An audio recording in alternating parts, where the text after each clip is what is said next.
Le falde dei monti della valle dove dovrebbe sorgere la diga sono classificate al grado più alto di pericolosità.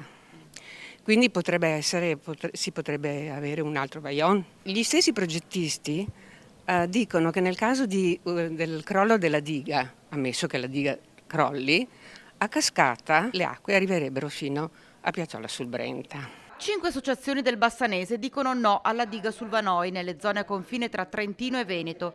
Un progetto che vede le prime bozze di idee ancora negli anni '20 del secolo scorso e che oggi è stato totalmente rinnovato. Se ne parla da decenni perché viene vista come una delle uniche soluzioni per contrastare la siccità che sta caratterizzando le ultime estati anche nella nostra regione.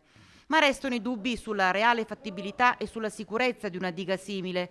Facchinello ricorda che già tra Trentino e Bellunese ha preso il via una mobilitazione popolare contro la diga del Vanoi e la diffida, afferma del presidente della provincia autonoma di Trento Maurizio Fugatti, al consorzio di bonifica Brenta a non dare seguito al progetto.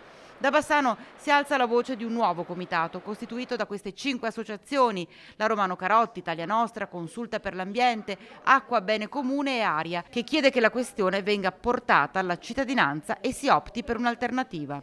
Perché abbiamo bisogno di una diga? Per poter irrigare a valle. Allora c'è tutto il discorso dell'uso dell'acqua che si fa a valle, il tipo di irrigazione che si fa a valle, il tipo di culture che si fa a valle.